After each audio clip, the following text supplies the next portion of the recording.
Today I want to talk about a camera that I owned for a couple of years, and it was the hardest camera that I've used in my life. It was the Leica O, or the Leica Zero. Maybe you'll find this interesting. My name is Rob Skeoch. I'm a career photographer, and I've been shooting professionally for over 45 years, and I've been shooting film for over 50 years. Maybe some of these techniques that I've learned as a photographer shooting for Major League Baseball and the NFL, getting published by magazines like Sports Illustrated and even National Geographic. Maybe some of these tips will be useful to you as you want to learn about film photography. So this camera is the Leica M6 TTL. I think it's the pinnacle of Leica's film photography cameras. Now, you might disagree. You might think, oh no, the MP was the latest and greatest, so maybe it's better. I have one of those as well. I like the M6 TTL better. Maybe you think the M6 Classic is the best one. It's all right, I got one of those too, so no issues. Anyways, they've made a lot of improvements to make this camera the pinnacle of photography. Now, I had a Leica Zero, or the Leica O. The first camera that came out on the market from Leica was the Leica 1. And you can buy a Leica 1 on eBay for about $2,500. They're not common. They're old and they hardly work, and maybe they don't work, and they might be hazed over. But they're available generally on eBay for $2,000 or $3,000 or $4,000. The previous generation of that, the Leica Zero, never really went into production. So this was the prototypes that they were building before they really had something. And Leica reissued the Leica Zero, the Leica O, around the year 2000. So it actually started with Nikon. Nikon reissued the Nikon rangefinder, the S3, in 2000. And then they reissued a better camera, the Nikon rangefinder, the SP, around 2005. So these were not replicas. Like, I think of a replica of maybe it's a miniature version, or another company issues a camera, a replica.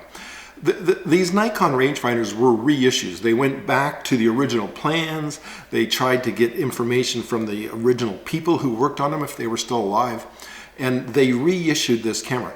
It's similar to Leica with the M6. They reissued the M6. No one considers the M6 a replica of the original M6. It's just a reissue. So Leica reissued the Leica Zero, the Leica O. Around the time that Nikon did this, it seemed to be a trendy thing to do. It was totally done for collectors. Now, I'm not a collector. So I buy cameras, I use them, I enjoy them, and when I get tired of them, I sell them off. I buy them on eBay, and I use them for a couple of years, and I sell them, and I lose a couple $100. But I get to have a great experience with the camera for a couple of years. So I did have the Nikon rangefinder reissue, the S3, and it came with a 50mm lens. I used it for a while, and what I should have done was at that time bought the SP, which came with a 35mm lens. You could have had way more fun with the two cameras. I found the one camera and the one lens a little limiting. So had I bought both of them, you probably could have had more fun. Anyways, I sold the S3 off, and I bought the Leica Zero. So my thinking was, well, I'm getting my Master in Fine Art degree. I'm going to maybe teach at a college, and I've done a year of school with a large format camera. I'm going to use this old film camera, roll film camera, for a year, and then maybe I would be slightly more qualified to teach the history of photography. That was my thinking. That was why I bought it and I shot with it. I owned it for about 2 years and then put it back on eBay. Now, the Leica Zero reissue is a very difficult camera to use, the toughest camera that I've ever used. And they made improvements all the way up to the M6, and there's a good reason for that. So one thing with the Leica Zero, the first thing you'll notice, improved by the time it came out with the Leica 1, the first real production generation that already made the improvement, was the viewfinder. The Leica Zero never had a viewfinder. It had kind of like rifle sightings. You would flip this little screen up, and there would be another little rod that would be in the front of the camera, and you would kind of line those up, and that would be your framing, and you would put that on the center of your subject. Now, if you held the camera too close to your eye, then your viewing was actually wider than the lens was getting. And if you held it too far in front of you, your viewing was narrower than the lens was getting. So it took a few rolls to figure out where am I holding the camera, because you don't hold it up to your eye. There's no viewfinder. It's just this rifle scope style of of centering, and that was the first thing they improved. So that was a little bit tough to use, was that actual framing mechanism. Where do you hold the camera? I wasn't used to holding a camera away from my eye, but that's what you needed to do.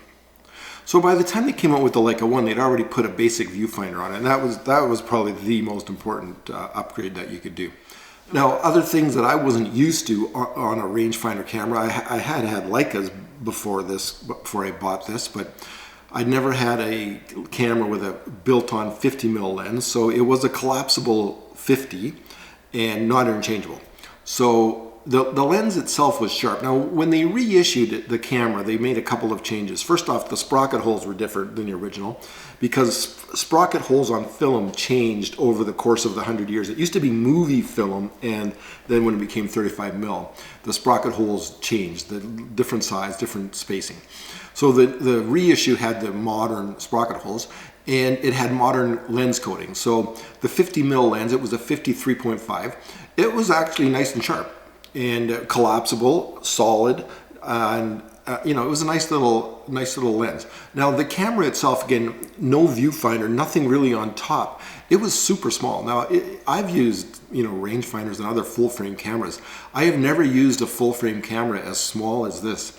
It was light, all metal, collapsible lens, came with a little leather case, with the lens collapsed. Nice and small, very, very easy to just slide that in your pocket and take along with you. I missed that part of it. I really do. It was a nice small camera because it was hardly taller than the film canister. So a couple of the improvements they made on the reissue, of course, the sprocket holes were better for the modern film, and the lens was multi-coated. Now, on previous generations of the camera, you had a take-up spool. Now, Leica carried on with this idea for a long time. I think the M3's in that, all the way up to the M4. I think the M4 was the first time you didn't have to have a take-up spool. So the take-up spool, first off, you had to trim the film leader differently. So you physically had to cut it, make the leader longer and a bit narrower, and you would load it with this take-up spool. And that was a slow process. It probably took me, at first, it took me 20 minutes. No, that's not really true, because the first couple times I did it, I didn't do it right. I would go out and shoot for 2 days and the film never went through. It had clipped off of the take-up spool. And you couldn't tell. It's not like there was a little rewind crank turning around. You couldn't tell that it wasn't advancing the film. So the first couple of rolls were just all blank. So I finally got loading the film properly figured out. And again, I seem to be shooting a lot in the winter with this camera, but I would go into a coffee shop and change films, and it would take me 20 minutes. You'd have your coffee and you'd rewind the film. That was a bit of a project. And then you would, reload the second roll and then, go out shooting. So eventually they corrected this take-up spool idea where you no longer have to trim the leader or use a take-up spool. So now we've got a viewfinder. That was a great improvement. And the take-up spool. Eventually they did that. Now other things with this lens, again, it was a 53.5, nice and sharp. No rangefinder focus, guesstimation focus only. So you would look at a subject and say, oh, that's 8 feet. And then you would move the lens to 8 feet and take the photo. And it was quite accurate. In fact, I bought like a tape measure that a seamstress would use, like a cloth tape measure, and I would go out, and if it was, within 4 or 5 feet of focus, I would measure it, because if it was 4.5 feet on the tape measure, then put the lens to 4.5 feet, it was bang on. So the lens itself seemed to be quite accurate with the focus guesstimation. So you're guesstimating focus, though. It's not like a rangefinder or a SLR where you could accurately focus. It was guesstimation. Sometimes you were off. The whole process was slow. Like if you're pulling out a tape measure to do a portrait, like it's going to be a slow process, right? The other thing with the lens was the aperture. So you could adjust the aperture. There were no click stops. You could just kind of use your fingernail and pull the aperture closed or open. And again, nice and sharp lens, a little bit better, of course, slop down a bit, but you did have aperture control and focus control on the lens. Now, what you didn't have was shutter speeds. So I don't know when they added shutter speeds. They kind of came out pretty early in photography, but on this camera, there was no shutter speeds. It was slot widths. Well, what is a slot width? Well, that's the distance in millimeter between the first and second curtain of the shutter. So five would be 5 millimeters. And there were maybe 3 slot width speeds, and that would, you could adjust them, and then your slot width would be longer. They kind of correlated to shutter speeds, like, you know, like 5 millimeters was, you know, 1/25th or a 100th of a second, something around there. So you could kind of use this little chart and say, oh, if I'm using a slot width of 2, it means this. But the camera didn't have shutter speeds, it had slot widths. And the weird part about them was you could only change them halfway through the shutter advance. So you're advancing the shutter and these 2 little knobs would line up. That was your only chance to adjust the shutter slot width. And there were lots of times where, oh, you're on one side of the street and you want to cross to the shadow side. Now you have to adjust your exposure time. So you've shot off a picture of the sidewalk or of your foot or whatever and wound it halfway, adjusted your, you know, slot width, and then finished winding, and now you could take pictures on that side of the street. It was, as I said, a long process. It amazes me that the photographers of the day got any pictures at all. I mean, that's really the challenge, right? Is how did they get so many great photos with this camera that was very slow and difficult to use? How many pictures did they blow? I mean, I blew a ton. I made a lot of mistakes. How many did they get wrong? How many great pictures are missed because of that camera was just slow to use? Anyways, slot widths. And the other weird thing about the camera, and I've ruined a lot of frames doing this, was when you wound the camera, wind the shutter, wind the film, the shutter remains open during that process, and you're going to fog the frame that you're going to, and you're going to fog the previous frame. So now you've taken a nice photo, you literally have to put the lens cap on the camera to wind to the next frame, otherwise you're fogging everything. So you're going to fog the new frame and the previous one. So I lost a lot of pictures that way. I forgot to put the lens cap on every time you wound the film. Again, progress was made on the next models, and eventually, you know, we end up with the MP, where you don't have any of these issues. But with the Leica Zero, the Leica O, whatever you want to call it, you could fog the shot if you didn't put the lens cap back on. Again, no shutter speeds, slot widths, well, that's new, and put the lens cap back on. Now, as I said, by the time they actually came to market with the one version, they'd already put the viewfinder on it. Didn't see exactly what you were getting, but it gave you that rough idea.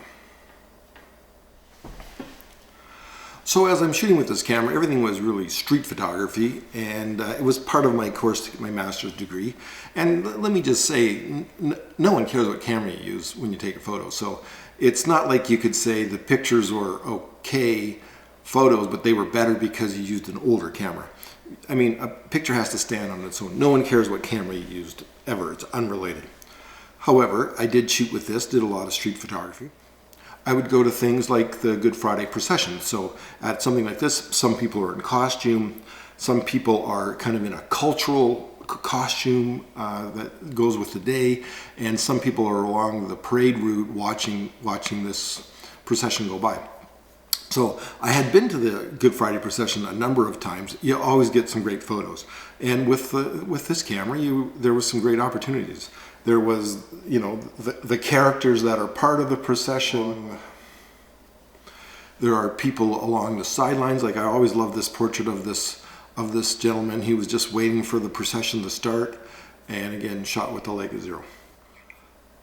And with the camera, I even did some night photography, again, adjusting the slot widths and shooting wide open. And, you know, it was a sharp lens, and you could guess the focus, and away you go. You could shoot at night. That was interesting as well. That was always a bit of a challenge, but fun to do. And now this photo here, this is of a guy texting on his phone. Well, boy, you can't go out now and not get a picture of a person texting on their phone. That's all you see everywhere. In the background, every foreground, everything is people texting on their phone. When I took this photo, that wasn't a thing yet. And I actually entered a print of this in the Art Society show, so not a photo show, but an Art Society show, and it got accepted into the show. And I went and I talked to the curator at the opening, and I said, well, give me some feedback on my picture. And he's like, I think this is going to be the future. Like, people are going to be texting and using their phone all the time. Like, this, you know, this, I haven't really seen this before, but this is going to be part of the future. Well, you know, we all know now how right he was, because you can't do street photography without getting people texting on their phones. But when I took this, it was a new concept. Things changed pretty quick. Now, portraits, I did a number of portraits with it, again, measuring with the tape measure, putting the focus in, bracketing a little bit. There was some luck involved with everything that you photographed. Not every frame is perfect with this camera. You made a lot of mistakes. Besides shooting on film that wasn't going through the camera, besides fogging the picture once you took it because you didn't put the lens cap on, just using the camera was a very slow process. You could make a lot of mistakes. There was ample opportunity to make mistakes. And this shot here of this courier, I again measured with the tape measure, kind of framed it up how I liked it, and just had him look towards the light. He knew I was there taking a photo, and I took a number of photos. And there's a time lapse, right? It takes a bit of time to do all this, so people catch on to what you're doing. And I would just explain I'm using this old camera. It's slow to use. Everyone seemed to be good with that. Now, pictures of people living on the street, like, I generally don't photograph pictures like this. They're having a hard time already. They don't need someone taking their photo. Your feelings might be different, but you know, hey, they're on the street, they're fair game. But I don't know. I generally don't shoot this. I shot this one. It kind of was a little bit looser and had a bit of a pattern to it, so I shot it. But again, not something I normally do. Maybe you do. It's up to you. Everyone does their own thing. Now, of my whole experience with this camera, this is my favorite photo. So the wall is a combination of posters and graffiti. So I found this wall and I thought, you know, there's a photo here somewhere. And I used different slot widths. Again, I'm focused on the wall, but I'm using these different slot widths to adjust the exposure. So some pictures are too blurred, some pictures are not blurred enough. Sometimes the person's in the wrong part of the frame. Sometimes I cut them half out because the framing is inaccurate. But this was probably my favorite photo. And I had this in a couple of art shows as well, actually, as a print. So this is kind of the pinnacle of what I got with this Leica Zero camera. So one thing I like to shoot is pictures in open shade. So if you're doing street photography and you're on the bright side of the street, and you know, you're going to have contrast and you're going to have blown out highlights maybe, and you're going to have to be worried about shadow detail, things like that. But if you go into the open shade side, so you're going to have much more even exposure because there won't be the harsh highlights and there won't be the harsh shadows. So I like to shoot in this open shade, and you get great detail. There's a bit of room, wiggle room as far as exposure goes, which is kind of important with this camera. And you can get great detail. So whether it's just some garbage cans in the back or some pay phones, things like that, I like to shoot in the open shade. It's probably my favorite lighting, especially when I'm doing street photography. And this gentleman here, so I was going to another event and I saw him waiting at a bus stop, so I ran over and grabbed a couple of frames. Then the bus came, so probably would have worked the situation a little more if I could, but the bus came, he got on the bus, and that was the end of this guy as a musician going off to his gig. So what are my conclusions with this whole project? Again, I'm not a collector, so I bought it, I used it for a couple of years, I sold it on eBay, I got my money back. It's a reissue. You learn a lot. You learn about what the photographers had to go through in the beginning. Same with the Nikon rangefinders. If you get a chance to use some of these earlier cameras, they were the pinnacle at the time. We've made huge improvements now, but they were the pinnacle at the time. And you can learn a lot about the frustrations and the hardships of using that camera. You can also see where the development of the camera, why we're using the ones we use now, why they have the features that they have. You can certainly see the development of photography through these cameras. So, you know, different shutter speeds instead of slot widths, interchangeable lenses, viewfinders, interchangeable viewfinders, or different viewfinder lines. Again, these are such progressions. Film that you didn't have to cut the film leader and use a take-up spool. Fantastic improvements. A light meter through the lens light meter. Wow, what an advantage that turns out to be. So the things that we take for granted now never existed on these older cameras, and every generation made improvements moving towards the direction that we're in now. If you get a chance to use one, this was the Leica O, fantastic, fun to use, interesting to use. There was the Nikon rangefinders, they were reissues. The advantage of a reissue compared to buying an old camera, if you think more of the Nikon rangefinders, like the S3, there's lots of used F3s around for $600 or $700 or $800, while the reissue is $2,000. Well, the reissue is just, I like the reissue because there's no hazing, there's no problems, there's no mechanical problems. It's going to last the rest of your life, basically. So I think the reissue, if you really want to get into it, get a reissue, sell it off if you get tired of it. But I think with the reissues, it's better than buying an old camera that you might have, shutter problems or misalignments and things like that.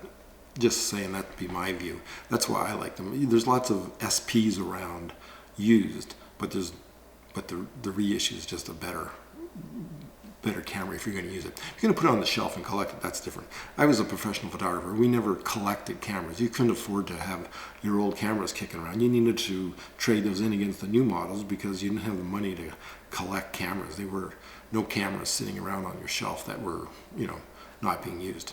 Of the cameras that I currently have, again, I'm not a collector.